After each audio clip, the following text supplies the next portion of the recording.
Hey YouTube people, this is Jesse, Crab Collector 01, here today for another Transformers review.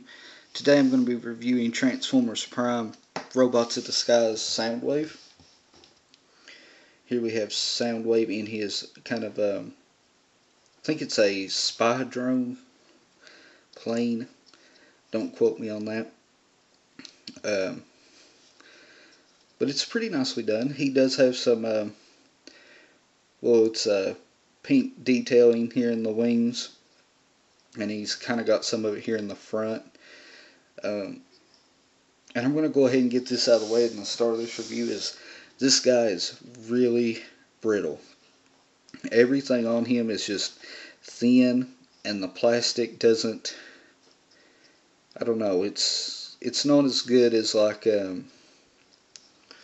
let's say like Cliff Jumper or Wheeljack. The plastic just feels really thin and brittle on this guy, especially in the wings. You can kind of see how they're stiff, but they still move, have quite a bit of move to them. I wouldn't force anything on this guy. He seems like you could just snap something off this guy really easy. So I'll just go ahead and get that out of the way. He does have Laserbeak here, which is, I think in this mode he's supposed to kind of be transformed sitting on top like that, but I think that looks kind of dumb. So I usually will just fold Laserbeak's wings down into this kind of hollowed out area here, and I think that gives him a more streamlined look. But Laserbeak does come off, and there's not really much detail at all on Laserbeak. He's just kind of a thing with wings, and he's got a really little head right there, which I don't even think my camera could focus on. But he's just kind of odd looking, and he kind of looks that way in the show. He doesn't have much detail, so we'll just set him off to the side for a minute. Move on to Soundwave. And to transform Soundwave, all you want to do is just unplug these wings, fold these up, and this section here with the pin folds up into the chest, kind of like that. Do the same on this side. Then what you want to do is come down here and kind of get your finger in there and split this whole cockpit section, and it just kind of opens up like that. Then what you want to do is take these, kind of angle them back. He kind of gets the chicken legs like Starscream in the movie has. Fold his landing gear up. Then you're going to take the front of the plane, the front, this little bit here, swing it down. It'll notch into place. And these are the parts that seem really brittle. They're kind of like a rubbery, odd plastic. You can see just kind of pulling it on the hinge seems to put a lot of stress kind of on it. I don't know. I don't really like that. And then all you got to do is pull the foot and the heel spur down into place. Then we got to do the same thing on this leg. Swing this bit up. Push it up, like so. And pull the foot and heel spur down. And he does have fairly odd legs, and he's kind of hard to get in a halfway decent position to pose him, just because of the way the legs are designed. But we'll move on to we'll get into more of that in when we finish the transformation. Then you just got to pull down the arms. Then you're going to take the side of the arm here, unpeg it.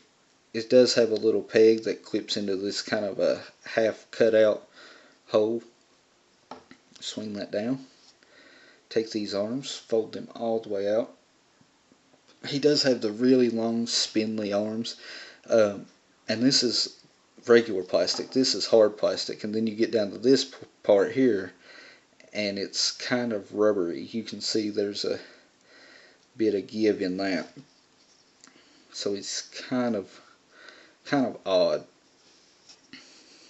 Do the same on this side.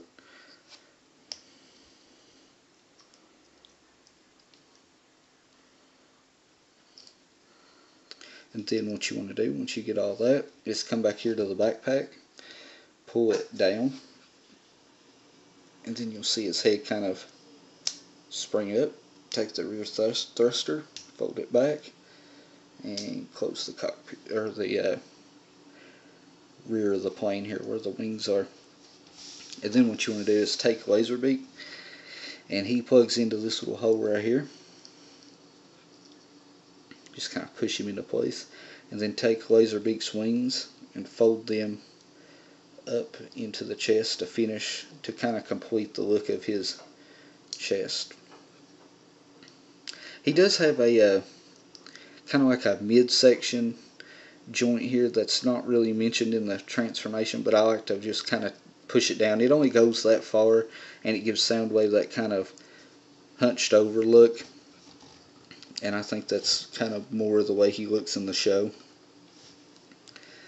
But he's really nicely done, actually. Just aside for some few nagging issues with the plastic quality and the, in my opinion, overuse of the kind of rubbery bits in this guy, he's actually really nice.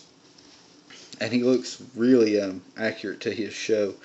He looks, I mean, like Soundwave, he's actually dead on in robot mode. And like I mentioned in my Cliff Jumper review, it seems to be that's kind of how they're going in Prime. We get the robot, the vehicle mode that kind of suffers a bit, like Soundwave's spy plane mode, which it kind of suffers because it's kind of odd looking, but we get a really nice and really nice looking robot mode.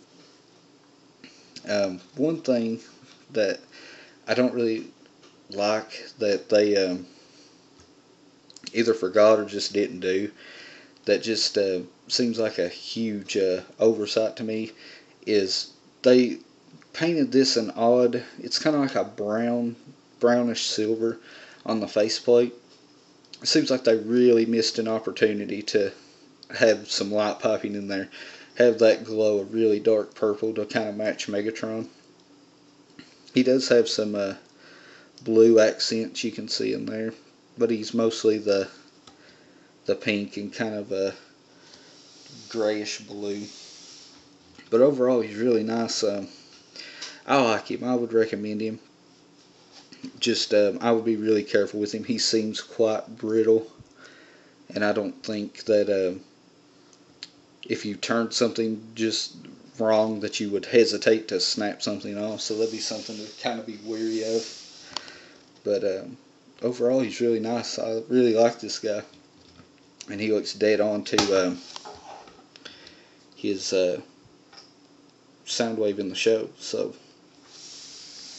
that has been my review for Transformers Prime Robots in Disguise Soundwave, and thanks for watching, guys. This has been Crab Collector 01 signing off. I got a guilty secret to tell before my head explodes.